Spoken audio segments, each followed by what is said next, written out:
Hello friends, good morning. সবাই কেমন আছে? আশা করি সবাই ভালো আছে। তো আমার ব্লগটা এখান থেকে স্টার্ট করতেছি। তো সবাই একটু দেখো কিভাবে কাঁচা মাছ রান্না করা, কিভাবে কাঁচা মাছটা রান্না করি মশলা টশলা দিয়ে। দেখো একটু ব্লগটা এখান থেকে শুরু করছি। সবাইকে দেখার অনুরোধ। তো যদি ভালো লেগে থাকে লাইক কমেন্ট শেয়ার করে দিও, সাবস্ক্রাইব করে দিও। দেখো কীভাবে রান্নাটা করি। প্রথমে পেঁয়াজগুলোকে তুলে দিলাম।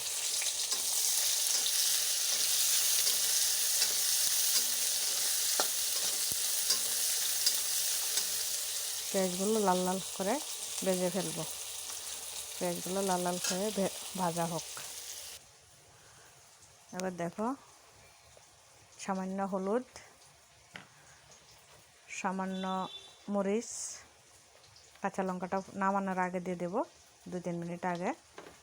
সামান্য জিরার গুঁড়ো, সামান্য ধনিয়ার গুঁড়ো, এগুলোকে একসঙ্গে মিক্সড করে নেব। এই যে জল দিয়ে একসঙ্গে মিক্সড করে নিতেছি। তো খালারা, আপুরা বা দিদিরা, মাসিরা যায় ভিডিওটা দেখো, যদি ভালো লেগে থাকে লাইক কমেন্ট শেয়ার করে দিও, সাবস্ক্রাইব করে দিও। তো কিভাবে রান্নাটা করছি একটু দেখো। আমি এক হাতে মোবাইল ধরছি আর এক হাতে ভিডিওটা করছি। তো দেখো পেঁয়াজগুলো এইটাকে পেঁয়াজগুলোকে তো কড়াইতে দিলাম।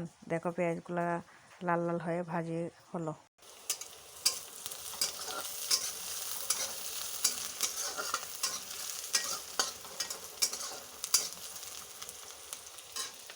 এই দেখো মশলাগুলোকে আমি মিক্সড করে নিলাম। এবার পেঁয়াজগুলো হয়ে গেল, মাছগুলোকে তুলে দেব। এই দেখো কাঁচা মাছ ভাজিনি কিন্তু, এই দেখো কাঁচা মাছ।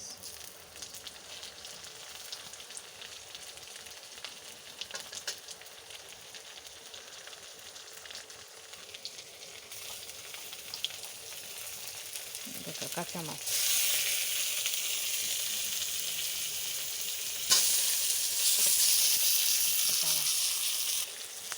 এবার মিক্সড করা মরিচের যে গুঁড়া মশলাগুলো নিলাম এগুলা তুলে দেব।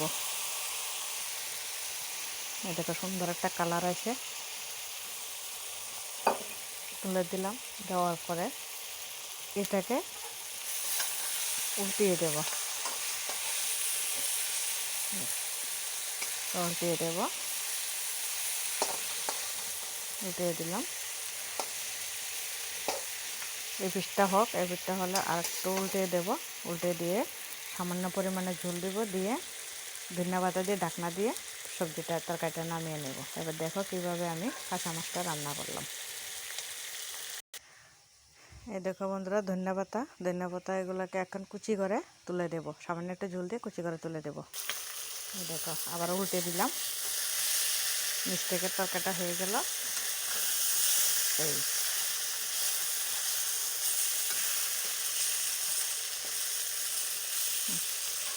এবার পরিমাণ মতন জল দিয়ে দেব।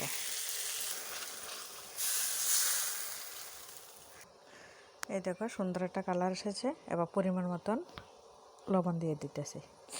লবণ দিয়ে দিলাম পরিমাণ মতন। এই দেখুন পরিমাণ মতন ধনিয়া পাতা দিয়ে দিলাম।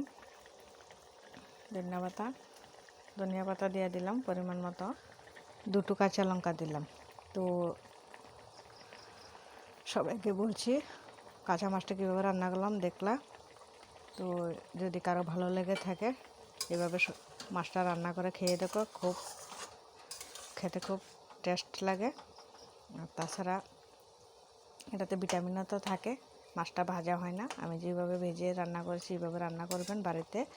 আর যদি আমার রান্নাটা ভালো লেগে থাকে লাইক কমেন্ট শেয়ার করে দেবে, সাবস্ক্রাইব করে দেবে।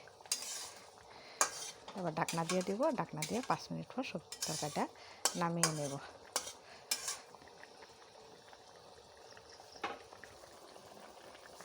দেখুন কি সুন্দর একটা কালার এসেছে। এবার ঢাকনাটা তুলে নিলাম। কি সুন্দর একটা কালার এসেছে দেখুন। এবার তরকারিটা নামিয়ে নেব। দেখুন কি সুন্দর কালার এসেছে। খেতে কি হেভি টেস্ট হবে। সবাই ভালো থাকবে।